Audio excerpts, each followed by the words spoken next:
आपके साथ मैं हूं सुरभि शर्मा। सुबह के 9 बजे हैं, हम आपके लिए लेकर आए हैं सुबह 9 बजे 9 बड़ी खबरें। नमस्कार, मैं हूं अमित पालित। आज हम आपको दिखाएंगे नीतीश सरकार में कैसे भारी हुआ है बीजेपी का पलड़ा और केदारनाथ में भारी बर्फबारी ने कैसे रोक लिया दो मुख्यमंत्रियों का रास्ता।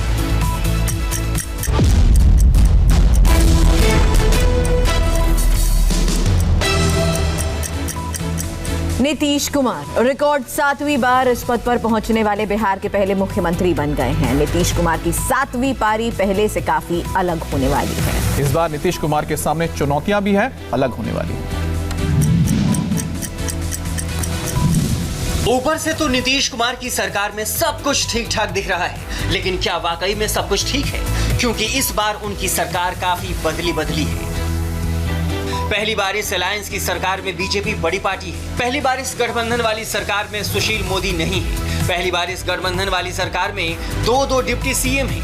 पहली बार सरकार में बीजेपी ने एक को छोड़कर सभी नए चेहरों को मौका दिया है। इसलिए पूछा जा रहा है कि क्या नीतीश कुमार पर पहले से ज्यादा बंधन लगाए जाएंगे? जो जिम्मेदारी मिली है उसको निभाएंगे।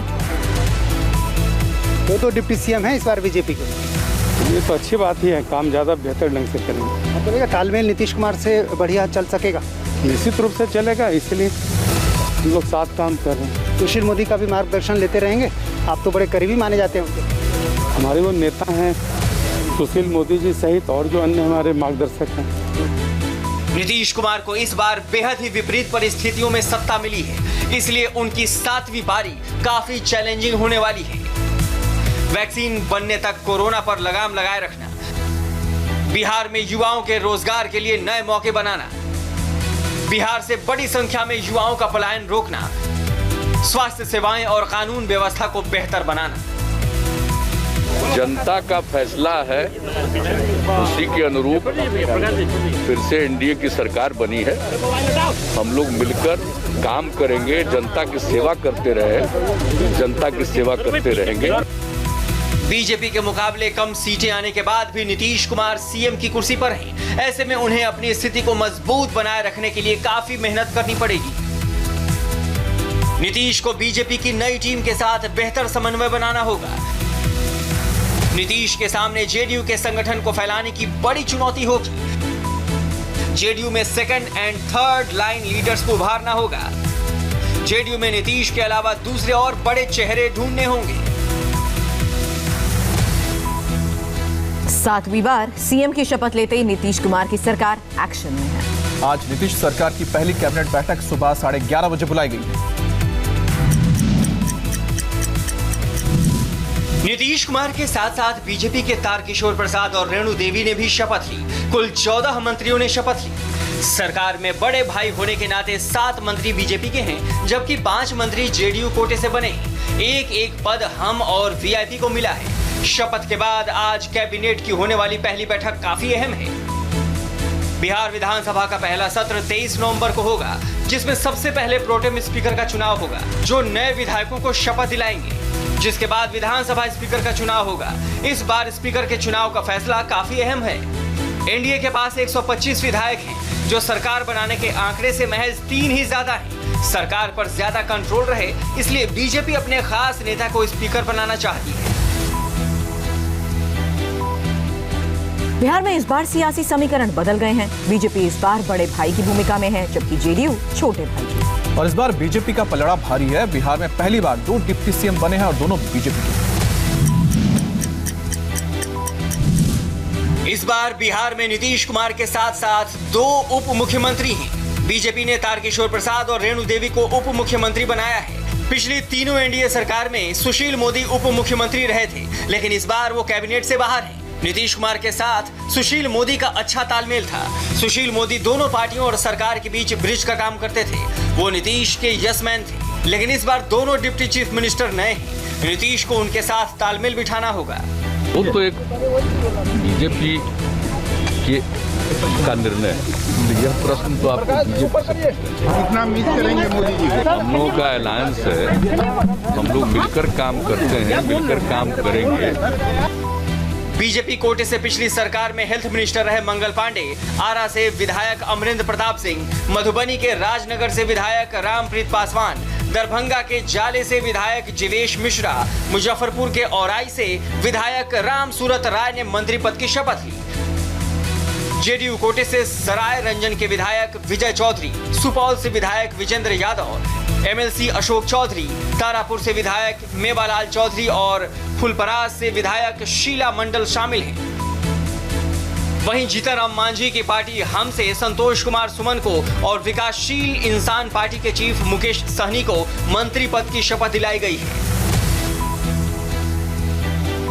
बिहार में महागठबंधन की हार के बाद कांग्रेस की लीडरशिप पर खुद उसके नेता ही सवाल उठाने लगे हैं और कांग्रेस के दिग्गज नेता कपिल सिब्बल ने अपनी ही पार्टी को कटघरे में खड़ा किया है। कांग्रेस के वरिष्ठ नेता और पूर्व केंद्रीय मंत्री रहे कपिल सिब्बल ने बिहार के साथ साथ यूपी, एमपी, गुजरात के उपचुनाव में पार्टी के बुरे प्रदर्शन पर तीखी टिप्पणी करते हुए सीधे शीर्ष नेतृत्व पर सवाल उठाए हैं। सिब्बल ने तो यहां तक कह दिया है कि लोग कांग्रेस को अब विकल्प नहीं मानते। कपिल सिब्बल ने एक अखबार को दिए इंटरव्यू में कहा, बिहार चुनाव में प्रदर्शन पर पार्टी का कोई रुख सामने नहीं आया। ऐसा लगता है कि पार्टी मान रही है कि सब कुछ ठीक है। सिर्फ बिहार में ही नहीं बल्कि देश में जहां जहां भी चुनाव और उपचुनाव हुए वहां लोग कांग्रेस को प्रभावी विकल्प नहीं मान रहे हैं। अगर कांग्रेस ने पिछले 6 सालों में आत्मविश्लेषण नहीं किया है तो अब क्या उम्मीद है कि वो ऐसा करेंगे। सिब्बल के बयान के बाद कांग्रेस में फिर घमासान मचा। राजस्थान के मुख्यमंत्री अशोक गहलोत ने सिब्बल को जवाब दिया। कपिल सिब्बल को मीडिया के सामने अंदरूनी मुद्दे का जिक्र करने की कोई जरूरत नहीं थी। इससे पार्टी कार्यकर्ताओं की भावनाओं को ठेस पहुंची है। कांग्रेस ने 1969, 1977, 1989 और 1996 में संकटों का सामना किया, लेकिन हर बार हम अपनी विचारधारा, नीतियों और पार्टी नेतृत्व में विश्वास के चलते मजबूत बनकर उभरे हैं। सिब्बल कांग्रेस के उन 23 नेताओं में शामिल थे जिन्होंने अगस्त में लीडरशिप बदलने के लिए लेटर लिखा था, जिसके बाद लेटर लिखने वाले नेताओं का कद कम कर दिया गया था। गुपकर गठबंधन में कांग्रेस के शामिल होने के बाद बीजेपी काफी आक्रामक हो गई है। बीजेपी ने गुपकर गठबंधन को गुप्तचर गठबंधन कहा और कांग्रेस से सवाल पूछे। गुपकर गठबंधन में कांग्रेस शामिल हुई तो बीजेपी ने तीखा हमला बोल दिया। संबित पात्रा ने गुपकर गठबंधन को गुप्तचर गठबंधन बता दिया। ये गुपकर है या गुप्तचर है? मैं ये सवाल पूछना चाहता हूं। ये कौन सा अलायंस? ये जो गुप्तचर अलायंस है, ये गुप्तचर अलायंस क्या चाहती है? ये गुप्तचर अलायंस वही चाहती है जो पाकिस्तान चाहता है। कानून मंत्री रविशंकर प्रसाद ने भी करारा अटैक करते हुए कहा कि कांग्रेस को साफ करना चाहिए कि क्या वो फारूक और महबूबा की राय से सहमत है। क्या कांग्रेस पार्टी फारूक अब्दुल्ला के उस स्टेटमेंट का समर्थन करती है कि धारा 370 को वापस लाने के लिए हम चाइना का समर्थन लेंगे? कांग्रेस गुपकर डिक्लेरेशन में शामिल पार्टियों के साथ मिलकर जम्मू कश्मीर के डिस्ट्रिक्ट डेवलपमेंट काउंसिल के चुनाव लड़ेगी। गुपकर डिक्लेरेशन में फारूक अब्दुल्ला की नेशनल कॉन्फ्रेंस और महबूबा मुफ्ती की पीडीपी समेत करीब 10 पार्टियां शामिल हैं। अब इसमें कांग्रेस भी शामिल होगी और सारी पार्टियां मिलकर बीजेपी के खिलाफ चुनाव लड़ेंगी। नेशनल कॉन्फ्रेंस के फारूक अब्दुल्ला गुपकर घोषणा पत्र गठबंधन के अध्यक्ष हैं, जबकि पीडीपी की महबूबा मुफ्ती गठबंधन की उपाध्यक्ष है। ये गठबंधन अनुच्छेद 370 की बहाली के लिए बना है। दिल्ली कोरोना की तीसरी लहर से बुरी तरह से जूझ रही है। हालांकि इस बीच दिल्ली के हेल्थ मिनिस्टर ने कहा है कि दिल्ली में लॉकडाउन नहीं लगेगा।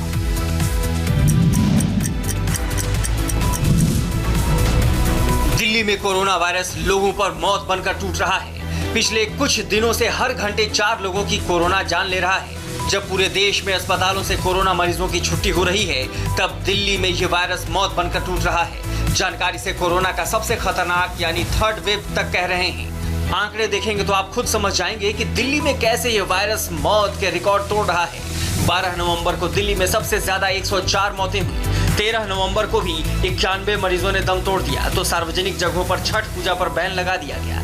14 नवंबर को फिर से 96 मरीजों की मौत के बाद दिल्ली और केंद्र सरकार के बीच आपात बैठक हुई। 15 नवंबर को 95 मरीजों की मौत हुई तो कॉन्टैक्ट ट्रेसिंग और मरीजों की ट्रैकिंग करने का फैसला हुआ और अब 16 नवंबर को एक बार फिर से कोरोना से पीड़ित 99 मरीजों की मौत हो गई।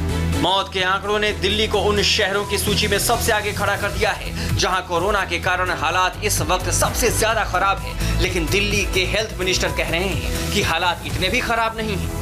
मैं आपको एक चीज़ बता देता हूँ, देखो एब्सोल्यूट नंबर्स में परेशान होने की इतनी बात नहीं है। मैं डेफिनेटली आपसे कह सकता हूँ कि दिल्ली की जो 3rd वेव है फर्स्ट वेव जून में आई थी, सेकेंड वेव सितंबर में आई थी और थर्ड वेव ये जो नवंबर में चल रही है इसका पीक तो जा चुका है। आप डेली की पॉजिटिविटी देखते रहिएगा। अगर पॉजिटिविटी 15% एक दिन आई थी, वो दोबारा टेस्ट नहीं कर पाई है। 15 से डेफिनेट टर्न आने के लिए हफ्ता चाहिए होता है। आज मैं कह सकता हूँ, डेफिनेटली आपसे कह सकता हूँ कि डेफिनेटली वेव का जो पीक था, पीक इज़ गॉन। अब धीरे धीरे ये कम आएगी। दिल्ली में पिछले 24 घंटे में 3,797 केस सामने आए हैं और 99 लोगों की मौत हुई है। दिल्ली में मौत का कुल आंकड़ा 7,713 पहुंच गया है। दिल्ली में संक्रमितों की कुल संख्या 4,89,202 पहुंच गई है। सिर्फ दिल्ली ही नहीं, देश के दूसरे शहरों से भी कोरोना काल में डराने वाली तस्वीरें सामने आ रही हैं। कहीं बाजार में लोग बेपरवाह होकर निकल रहे हैं तो कहीं सरकार बनने का जश्न मनाया जा रहा है। सरकार की कोशिश है कि लोगों को कोरोना से बचाया जाए, लेकिन लोग हैं कि मानने को तैयार नहीं। सब बेपरवाह हैं, चेहरे पर मास्क नहीं, किसी को सोशल डिस्टेंसिंग की परवाह नहीं। पिछले 24 घंटे में दिल्ली में 3,997 मरीज मिले। बंगाल में पिछले 24 घंटे में 3,012 मरीज मिले तो केरल में 2,710, महाराष्ट्र में 2,535 तो राजस्थान में 2,179 मरीज मिले। मतलब पूरे देश में दिल्ली कोरोना के मामले में नंबर 1 पर बनी हुई है। यही वजह है कि इस बार संसद में शीतकाल में बहस नहीं होने वाली है। इस बार संसद का शीतकालीन सत्र स्थगित कर दिया गया है।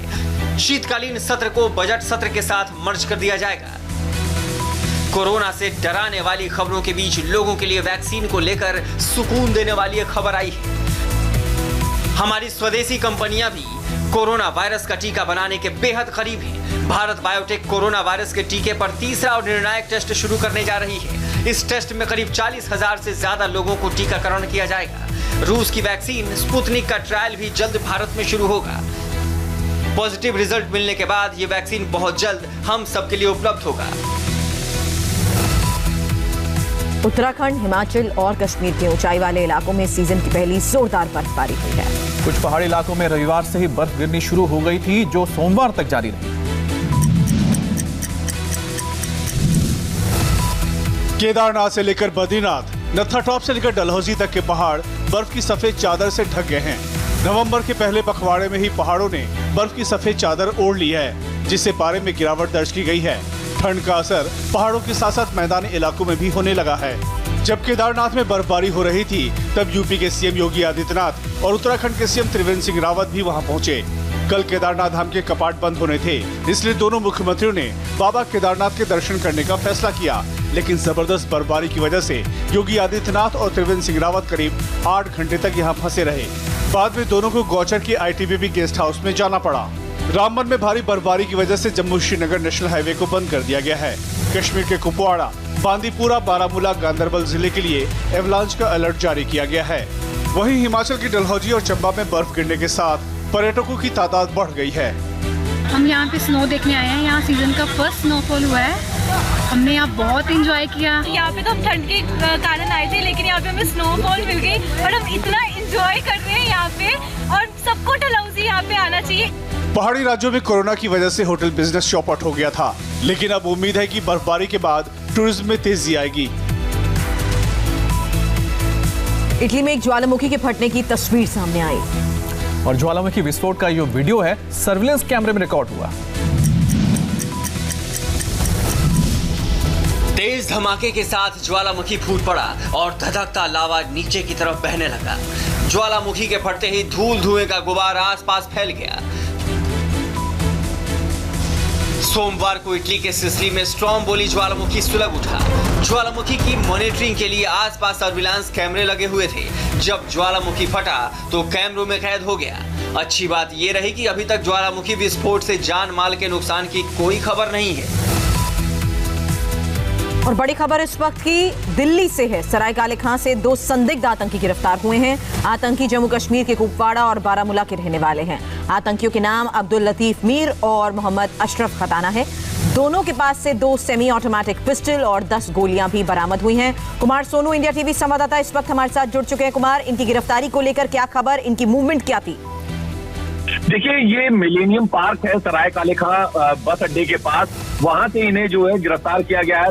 रात तकरीबन 10:15 बजे के करीब इनकी गिरफ्तारी हुई है और इनके नाम अब्दुल लतीफ मीर जो कि बारामूला का रहने वाला है और एक अशरफ खटाना जो कि जम्मू कश्मीर के ही कुपवाड़ा डिस्ट्रिक्ट का रहने वाला है, इनको गिरफ्तार किया गया है। एक की उम्र 22 साल है और एक की उम्र महज 20 साल है।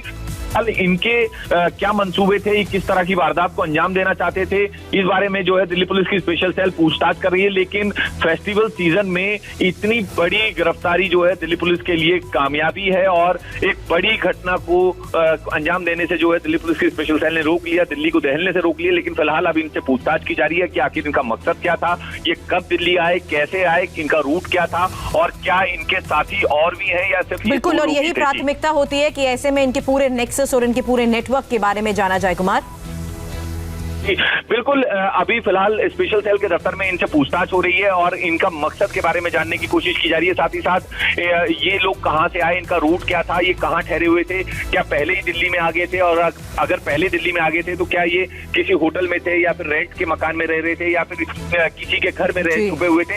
इन तमाम सवालों के जवाब अब जो है दिल्ली पुलिस की स्पेशल सेल को तलाशने हैं। लेकिन ये दिल्ली पुलिस की स्पेशल सेल को बड़ी कामयाबी मिली है फेस्टिवल सीजन के दौरान, जबकि हमेशा दिल्ली अलर्ट पर रहती है आतंकी खतरे को लेकर, और ऐसे में 2 आतंकी गिरफ्तार करना दिल्ली पुलिस के लिए बड़ी कामयाबी। सोनू, आप नजर बनाए रखें, आगे भी इस बारे में पल पल का अपडेट आपसे लेते रहेंगे। शुक्रिया फिलहाल पूरी जानकारी के लिए आपका। जल्द लौटेंगे इस छोटे से ब्रेक के बाद। भिंड से रोड रेज का एक हैरान कर देने वाला मामला सामने आया।